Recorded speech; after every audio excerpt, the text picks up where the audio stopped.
வேந்தரின் இளங்கதிர் காலை செய்திகளுக்காக ரேவதி. மைத்திலி. முதலில் தலைப்புச் செய்திகள். பாரதிய ஜனதா கூட்டணியில் தொகுதி உடன்பாடு. இந்திய ஜனநாயக கட்சிக்கு 45 தொகுதிகள். விவசாயிகளும் குடிசைவாசிகளும் மின் திருடர்களா?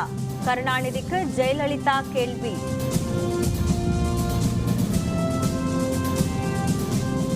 குழப்பம் ஏற்படுத்தி குளிர் காய்கிறது திமுக. தேமுதிக தலைவர் விஜயகாந்த் குற்றச்சாட்டு.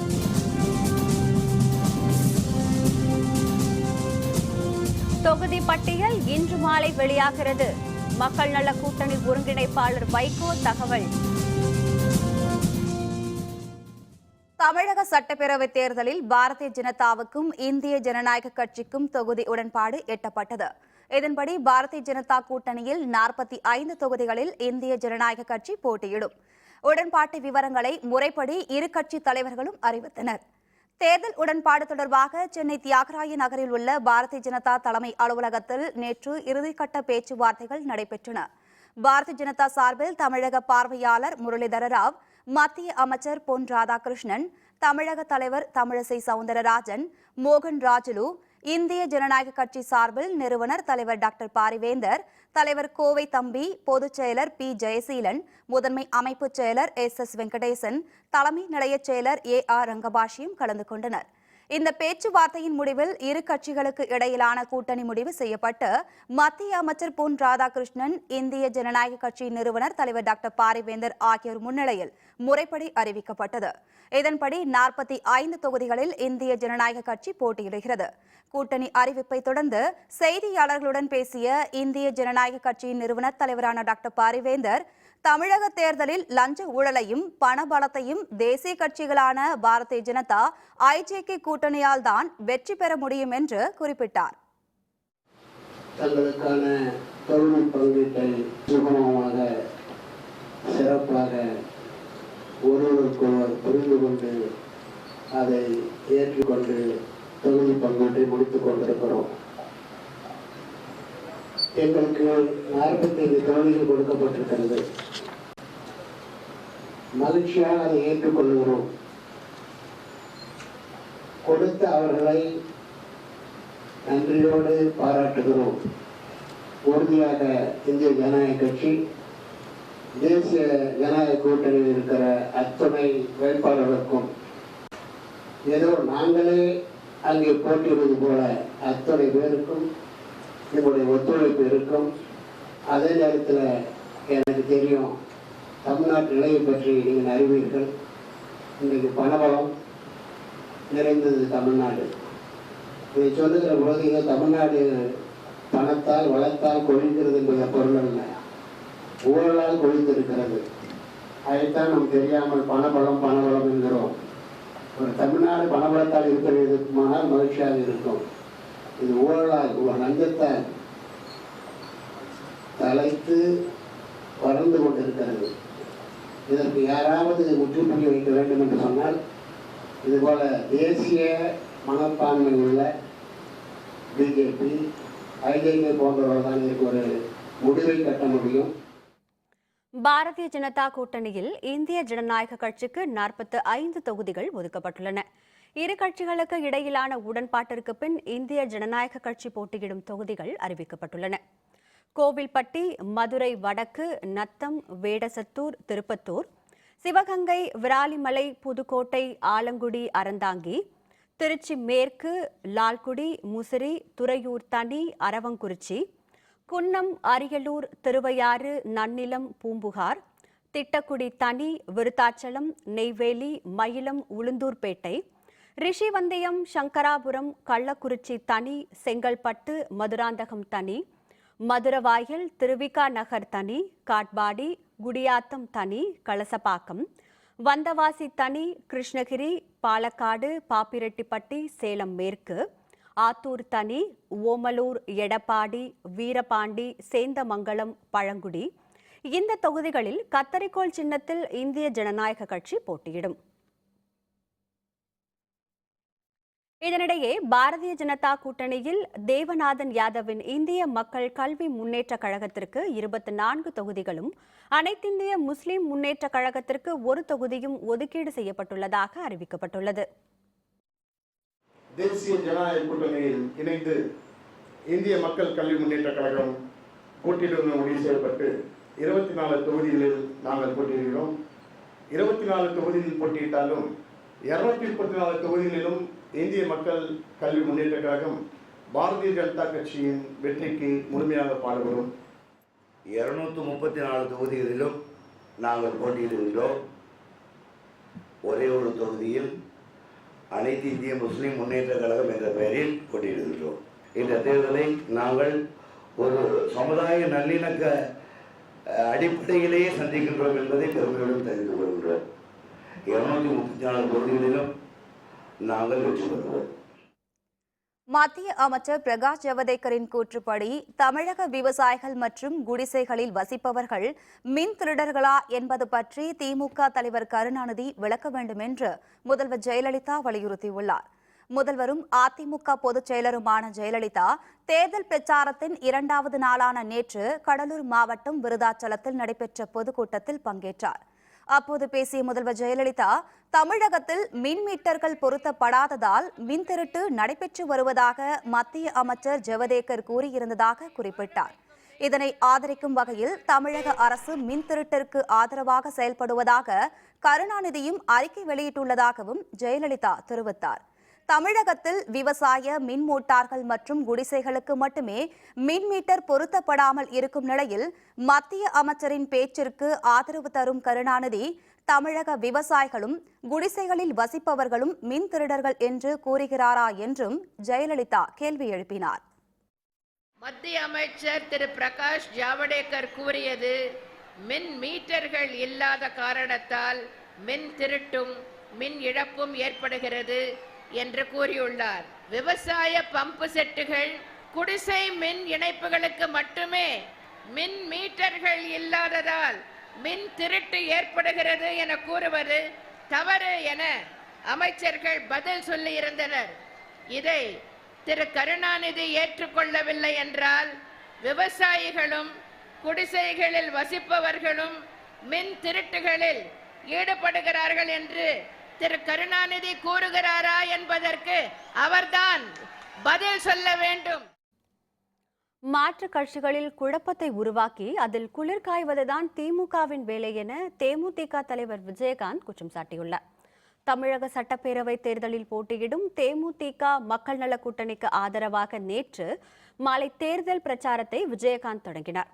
முதலில் திருவள்ளூரில் பிரச்சாரம் மேற்கொண்ட அவர் அதனைத் தொடர்ந்து பெரம்பூர், திருவிக நகர், கொளத்தூர் ஆகிய தொகுதிகளில் பிரச்சாரம் மேற்கொண்டார். கொளத்தூரில் பேசிய விஜயகாந்த் தமிழகம் வளர்ச்சி எண்ணிக்கையில் குறைந்து வருவதாகவும் பீகார் போன்ற மாநிலங்கள் வளர்ச்சி எண்ணிக்கையில் முன்னேறி வருவதாகவும் தெரிவித்தார். அதாவது இவங்க எப்படின்னா ஏதாவது ஒரு குழப்பத்தை உண்டு பண்ணுறது, குழப்பத்தை உண்டு பண்ணி அதில் குளிர்காயர் தான் திமுகவோட வேலை. குழப்பத்தை உண்டு பண்ணி உங்களை குளிர்காய வைக்கிறது திராவிட முன்னேற்ற கழகத்தின் வேலை. முடியட்டுன்னு ஒரு ஃபங்க்ஷன் பண்ணாராம். அதெல்லாம் அவர் பேசிக்கிட்டு வந்தாரா, அங்கே ஏதாவது தப்புன்னு தானே மன்னிச்சுங்க, இன்னும் மன்னிச்சுங்கன்னு சொல்லி இன்னும் தப்பை குறையாம பண்ணிக்கிட்டே இருக்கீங்களே. தேமுதிக மக்கள் நல கூட்டணி கட்சிகள் எந்தெந்த தொகுதிகளில் போட்டியிடும் என்பது குறித்து அதிகாரப்பூர்வ அறிவிப்பு இன்று மாலை வெளியாகும் என மக்கள் நல கூட்டணி ஒருங்கிணைப்பாளர் வைகோ தெரிவித்துள்ளார். சென்னை கோயம்பேடு தேமுதிக தலைமை அலுவலகத்தில் நேற்று தேமுதிக மக்கள் நல கூட்டணி தலைவர்கள் ஆலோசனை கூட்டம் நடைபெற்றது. இதில் யார் யார் எந்த தொகுதிகளில் போட்டியிடுவது என்பது குறித்து கட்சி தலைவர்கள் ஆலோசனை நடத்தியதாக தெரிகிறது. இக்கூட்டத்திற்கு பின்னர் செய்தியாளர்களுடன் பேசிய வைகோ தொகுதி பங்கீடு பேச்சுவார்த்தையில் 80% நிறைவு பெற்றுள்ளதாகவும் இன்று மாலைக்குள் வேட்பாளர் பட்டியல் அறிவிப்பு வெளியாகும் எனவும் தெரிவித்தார். 80% தொகுதி பங்கீடு என்பது எந்த தொகுதியில் எந்த கட்சி போட்டியிடுவது என்பது பற்றி விரிவாக பேசி ஒரு கட்டத்திற்கு வந்திருக்கிறோம். எந்தெந்த தொகுதிகளில் எந்த கட்சி போட்டியிடுகிறது என்ற அறிவிப்பை செய்வோம். அசாம் மாநிலத்தில் சட்டப்பேரவை தேர்தல் நிறைவடைந்த நிலையில் தேர்தல் விதிமுறைகளை மீறியதாக அம்மாநில முதல்வர் தருண் கோகாய் மீது தேர்தல் ஆணையம் வழக்கு பதிவு செய்துள்ளது. அசாம் மாநில சட்டப்பேரவை தேர்தலில் கடந்த 4ஆம் தேதி முதல் கட்ட வாக்குப்பதிவு முடிவடைந்த நிலையில் நேற்று 2வது மற்றும் இறுதிக்கட்ட வாக்குப்பதிவு நடைபெற்றது. தேர்தல் அன்று முதல்வர் தருண் கோகாய் செய்தியாளர்கள் சந்திப்பில் கலந்து கொண்டதாக புகார் எழுந்தது.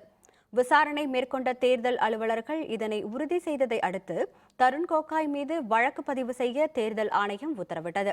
இது காங்கிரசிற்கு பெரும் பின்னடைவை ஏற்படுத்தியுள்ளது. காவல்துறையினர் தாக்கியதில் இளைஞர் படுகாயம். மரங்களை வெட்டி தீயிட்டு மக்கள் சாலை மறியல்.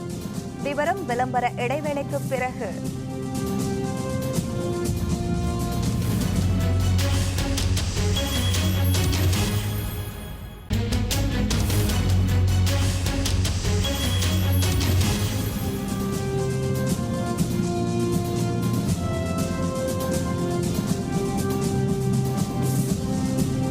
செய்திகள் தொடர்கின்றன. மக்கள் தேமுதிகவை தொடங்கியுள்ள சந்திரகுமார் திமுக தலைவர் கருணாநிதியை இன்று மீண்டும் சந்திக்கிறார். அவரது கட்சிக்கும் தொகுதிகள் ஒதுக்கப்படலாம் என்று தகவல் வெளியாகியுள்ளது. மக்கள் தேமுதிக கட்சி தொடங்கியுள்ள தேமுதிக எம்எல்ஏவும் அக்கட்சியின் சட்டப்பேரவை கொறடாவுமான சந்திரகுமார் நேற்றிரவு சென்னை அறிவாலயத்தில் திமுக தலைவர் மு கருணாநிதியை சந்தித்தார். அவருடன் எம்எல்ஏக்கள் கும்மிடிப்பூண்டி சேகர், மேட்டூர் எஸ்ஆர் பார்த்திபன் ஆகியோரும் சென்றிருந்தனர். பின்னர் செய்தியாளர்களுடன் பேசிய சந்திரகுமார் எந்தவித நிபந்தனையும் இல்லாமல் திமுகவுக்கு ஆதரவு தருவதாக குறிப்பிட்டார். மக்கள் தேமுதிக நடைபெறவுள்ள சட்டமன்ற தேர்தலில் திராவிட முன்னேற்றக் கழகத்திற்கு முழு ஆதரவை வழங்க இருக்கிறது. அதற்கான கடிதத்தை தலைவர் கலைஞர் அவரிடத்திலே கொடுத்திருக்கின்றோம். நிச்சயமாக தமிழகத்தில் கலைஞர் தலைமையில் திராவிட முன்னேற்றக் கழக ஆட்சி நடைபெறும் என்பதை திட்டவட்டமாக இந்த நேரத்தில் தெரிவித்துக் கொள்கின்றோம். தமிழ்நாடு வணிகர் சங்கத்தில் பிளவு ஏற்பட்டதற்கு சில அரசியல் கட்சிகளே காரணம் என்று தமிழ்நாடு வணிகர் சங்கங்களின் பேரவைத் தலைவர் தா வெள்ளையன் குற்றம் சாட்டியுள்ளார். கோயம்புத்தூரில் நடைபெற்ற தமிழக வணிகர் சங்க பேரவையின் மாவட்ட நிர்வாகிகள் கூட்டத்தில் அதன் தலைவர் தா வெள்ளையன் பங்கேற்றார்.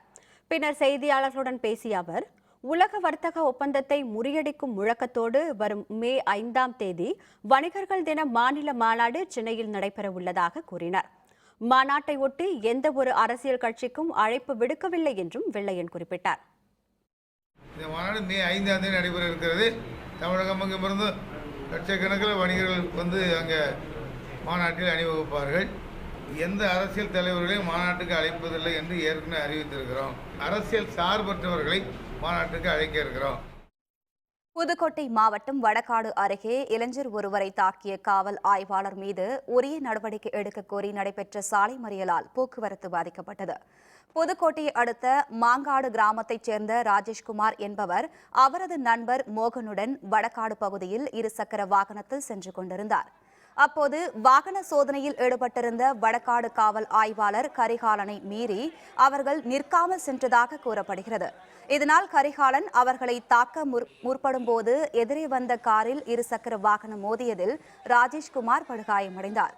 இதனால் ஆத்திரமடைந்த வடகாடு மக்கள் விறகுகளை சாலையில் போட்டு தீ வைத்து மறியலில் ஈடுபட்டனர். சுமார் 3 மணி நேரம் நீடித்த போராட்டத்தால் புதுக்கோட்டை பட்டுக்கோட்டை சாலையில் போக்குவரத்து பாதிக்கப்பட்டது. தகவல் அறிந்து வந்த காவல்துறை உயர் அலுவலர்கள் காவலர் ஆய்வாளர் கரிகாலன் மீது நடவடிக்கை எடுக்கப்படும் என உறுதி அளித்ததை தொடர்ந்து போராட்டம் கைவிடப்பட்டது.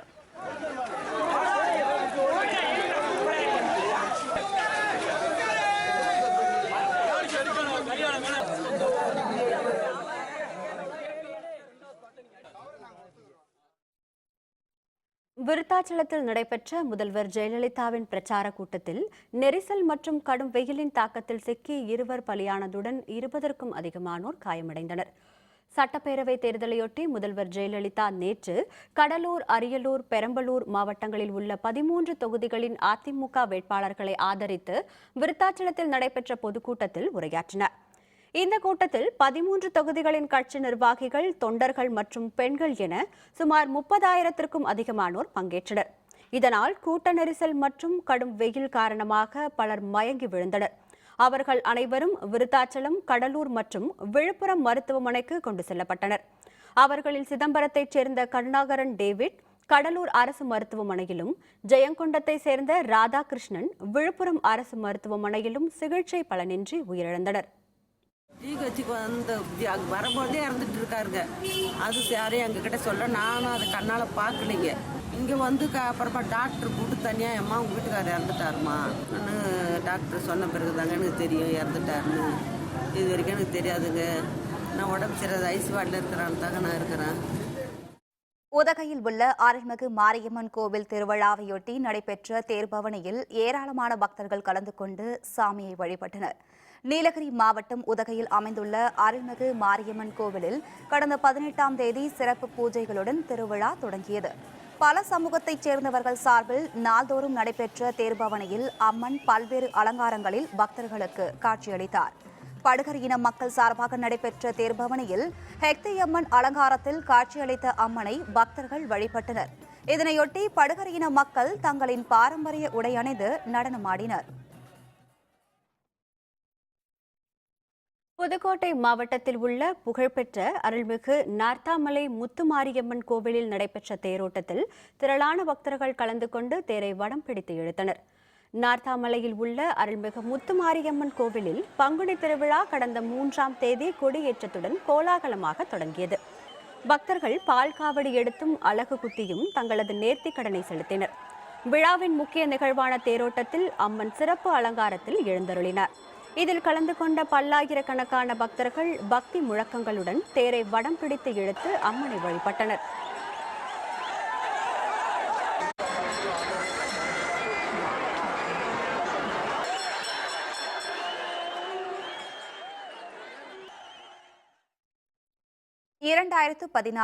தமிழக சட்டப்பேரவை தேர்தலை சந்திக்க அரசியல் கட்சிகள் விறுவிறுப்பாக வரிந்து கட்டிக் கொண்டிருக்கின்றன. அதிமுக, திமுக என ஆட்சிகள் மாறிக்கொண்டே இருந்தாலும் தொகுதிகளில் காட்சிகள் மாறவில்லை என்கின்றார்கள் மக்கள். வேந்தர் செய்திகளின் தொகுதி சுற்றில் இன்று நாமக்கல் மாவட்டம் திருச்செங்கோடு சட்டப்பேரவை தொகுதி.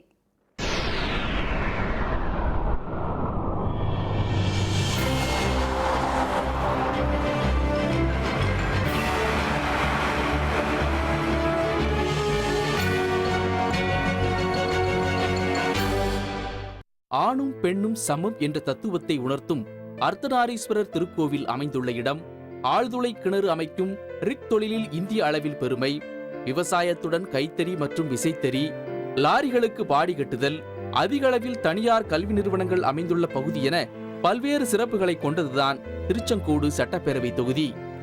திருச்செங்கோடு பேரவை தொகுதியை அதிமுக தான் அதிக முறை கைப்பற்றி வந்திருக்கிறது. 1951ஆம் ஆண்டு முதன்முறையாக நடைபெற்ற தேர்தலில் சுயேட்சை வேட்பாளர் வெற்றி பெற்றுள்ளார். அதன் பிறகு நடைபெற்ற தேர்தல்களில் இந்திய கம்யூனிஸ்ட் கட்சி 1 முறையும், திமுக 3 முறையும், அதிமுக 6 முறையும் வெற்றி பெற்றுள்ளன. கடந்த தேர்தலில் அதிமுக கூட்டணியில் இருந்த தேமுதிக வென்றது. தற்போது திருச்செங்கோடு தொகுதி சட்டப்பேரவை உறுப்பினராக தேமுதிகவின் சம்பத்குமார் இருக்கிறார். கடந்த தேர்தலில் சம்பத்குமார் 78,103 வாக்குகளும், எதிர்த்து திமுக கூட்டணியில் காங்கிரஸ் சார்பில் போட்டியிட்ட MR சுந்தரம் 54,158 வாக்குகளும் பெற்றனர். வெற்றி பெற்ற வாக்கு வித்தியாசம் 23,945. திருச்செங்கோடு தொகுதியின் மொத்த வாக்காளர் எண்ணிக்கை 2,18,127. இவர்களில் ஆண்கள் 1,07,411 பேர், பெண்கள் 1,10,683 பேர், மூன்றாம் பாலினத்தவர்கள் 33 பேர். திருச்செங்கோடு தொகுதி மக்களை பொறுத்தவரை மிக முக்கியமான பிரச்சனையாக இருப்பது சாயக்கழிவு நீர்தான். விசைத்தறி தொழில் அதிகம் என்பதால் சாயப்பட்டறைகளின் எண்ணிக்கையும் அதிகமாக இருக்கிறது. இங்கிருந்து வெளியேற்றப்படும் சாயக்கழிவு நீர் விளைநிலங்களுக்குள் புகுந்து விடுவதால் விவசாயம் பாழ்பட்டு வருவதாக விவசாயிகள் கவலை தெரிவிக்கின்றனர். திருச்செங்கோட்டில் ஒரு சில ஏரிகள் குப்பை கொட்டும் கிடங்குகளாக மாற்றப்பட்டுக் கொண்டிருக்கின்றன. இவற்றில் பல ஏரிகள் கழிவுநீர் சேகரிப்பிடமாகவும் பயன்படுத்தப்படுகின்றன. சாயக்கழிவுகள் பிரச்சனை இருக்குது, சாக்கடை கழிவு நீர் இருக்குது, ஏரி குளங்களில் வந்து குப்பைகள் கொட்டப்பட்டு இருக்குது, ஏரி குளம் பாதை இவை அனைத்துமே ஆக்கிரமிப்பட்டு இருக்குது. சரியான மழைநீர் கழிவு நீர் மழை காலத்தில் வெளியேற்றுறதுக்கு வழி இல்லாமல் இருக்குது. இது மாதிரி அடிப்படையில் வந்து பார்த்திங்கன்னா நிலத்தடி நீர் முற்றிலுமே மாசடைஞ்சிருச்சு. இதனால் நீர், நிலம், காற்று சுகாதாரமாக இருக்கணும். இதையெல்லாம் வந்து சரிப்படுத்தணும். லாரி பாடி கட்டுதல், ரிக் லாரிகள், கல்வி நிறுவனங்களின் வாகனங்கள் என திருச்செங்கோடு தொகுதியில் வாகன போக்குவரத்து அதிகம். ஆனால் அதற்கு ஏற்ற சாலை வசதிகள் இல்லாததால் மக்கள் போக்குவரத்து நெரிசலில் சிக்கி திணறுகின்றனர். நெரிசலை தீர்க்க சுற்றுவட்டச்சாலை அமைக்க வேண்டும் என்ற கோரிக்கை பல ஆண்டுகளாக ஆளும் தரப்பால் அரசால் கண்டுகொள்ளப்படாமல் உள்ளதாக வாக்காளர்கள் கூறுகின்றனர். திருச்செங்கோடு பகுதிகளில் பார்த்தீங்கன்னா பெரும்பாலும் கல்வி நிறுவனங்கள் அதிகமாக இருக்குது. அதில் இயக்கப்படுற பேருந்துகள் மற்றும் பொதுமக்கள் பயன்படுத்துகிற வாகனங்கள்னால போக்குவரத்து நெரிசல் அதிகமாக இருக்குது. காலை மாலை இரு வேளைகள்லையும் இடைப்பட்ட அந்த முகூர்த்த நாட்கள் பண்டிகை நாட்கள்லையுமே பார்த்தீங்கன்னா இந்த ரோடு டிராஃபிக் ஜாமு என்றைக்குமே ஒரு தீராத பிரச்சனையாக இருக்குது. இதை 10 ஆண்டுகளாகவே ரிங் ரோட் சிஸ்டம் பண்ணுறேன்னு சொல்லி தந்துட்டுருக்க அரசு இது வரைக்கும் எந்த நடவடிக்கையுமே எடுக்கலைங்க. திருச்செங்கோடு தொகுதியில் விவசாயம், சாலை வசதி போன்று விசைத்தறி தொழிலும் மேம்படாமல் உள்ளதாக விசைத்தறியாளர்கள் கூறுகின்றனர். நூல் மற்றும் பஞ்சு விலை உயர்வு மற்றும் குறைந்த அளவிலான இலவச மின்சாரம் போன்றவற்றால் விசைத்தறி தொழில் கடும் நலிவை சந்தித்து வருவதாக இவர்கள் குற்றம் சாட்டுகின்றனர். ரிக்கு தொழிலை பொறுத்தவரை எல்லோரும் வெளியூர் சென்று விடுகிறார்கள். ஆனால் விசைத்தறி தொழில் உள்ளூரில் மிக சிரமத்துக்குள்ளாகிறது. குறிப்பாக நூல் விலை உயர்வு, பஞ்சு விலை உயர்வு, மின்சார கட்டணம் இது போன்ற பாதிப்புகளால் தொழில் நடத்த முடியாத பல்வேறு நிலைக்கு ஆளாகிறார்கள். திருச்செங்கோடு தொகுதியின் தற்போதைய சட்டப்பேரவை உறுப்பினரான சம்பத்குமார் நாமக்கல் தொகுதியைச் சேர்ந்தவர். அப்போது எதிர்த்து போட்டியிட்ட சுந்தரமோ சேலம் மாவட்டத்தைச் சேர்ந்தவர். வெளியூரைச் சேர்ந்தவர் தேர்வு செய்யப்பட்டதால் தான் தொகுதி முன்னேற்றம் காணாமல் இருக்கிறது என்றும் திருச்செங்கோடு மக்கள் கூறுகின்றனர். எனவே இந்த தொகுதியை சேர்ந்தவர்களையே அரசியல் கட்சிகள் வேட்பாளராக நிறுத்த வேண்டும் என்று வலியுறுத்தும் திருச்செங்கோடு மக்கள் அதன் பின்னர் தொகுதி வளம் பெறும் என்ற நம்பிக்கையுடன் சட்டப்பேரவை தேர்தலை எதிர்நோக்கியுள்ளனர். நீண்ட காலமாக புறவழிச்சாலை அமைக்க வேண்டும் என்பது இத்தொகுதி மக்களின் விருப்பமாக உள்ளது. ஆனால் இக்கோரிக்கை இதுவரை நிறைவேற்றப்படவில்லை. அதோடு நூல் விலை ஏற்றம் இறக்கம் காரணமாக விசைத்தறி தொழில் கடுமையாக பாதிக்கப்பட்டுள்ளதாகவும் இத்தொழிலை நம்பியுள்ளவர்கள் தெரிவிக்கின்றனர். இந்த குறைகளை களையக்கூடிய சட்டமன்ற உறுப்பினரே தங்களுக்கு தேவை என்றும் இத்தொகுதி மக்கள் விருப்பப்படுகின்றனர். வேந்தர் செய்திகளுக்காக திருச்செங்கோட்டிலிருந்து எம். பார்த்திபன்.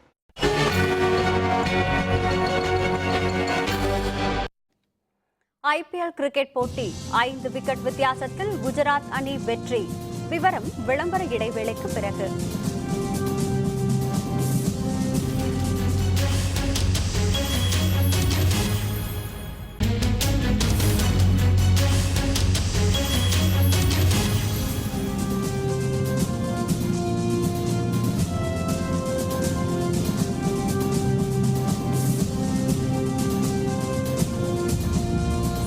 தொடர்கின்றன. இனி அயலக செய்திகள்.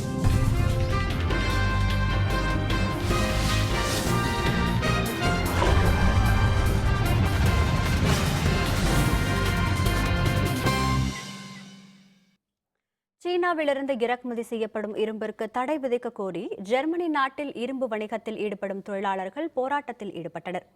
ஜெர்மனியை தலைமையிடமாக கொண்டு செயல்பட்டு வரும் பன்னாட்டு தனியார் இரும்பு உற்பத்தி நிறுவனம் சமீபத்தில் வேறு சில நாட்டின் தனியார் நிறுவனங்களுடன் இணைக்கப்பட்டது. ஜெர்மனியில் பலம் வாய்ந்த தொழிற்சங்கத்தின் கீழ் செயல்பட்டு வரும் அந்த நிறுவனத்தின் தொழிலாளர்கள் தங்கள் வேலைக்கு உத்தரவாதம் வேண்டுமென கோரி நாடு முழுவதும் போராட்டத்தில் ஈடுபட்டு வருகின்றனர். மேலும் புதிய ஒப்பந்தங்களின்படி சீனாவிலிருந்து இறக்குமதி செய்யப்படும் இரும்பிற்கு தடை விதிக்கவும் அவர்கள் வலியுறுத்தி வருகின்றனர். டியூஸ்பர்க்கில் போராட்டக்காரர்களுக்கிடையே பேசிய பொருளாதார அமைச்சர் சிக்மர் கேப்ரியல் தொழிலாளர்களின் கோரிக்கைகள் தொடர்பாக உரிய நடவடிக்கை எடுக்கப்படும் என தெரிவித்தார்.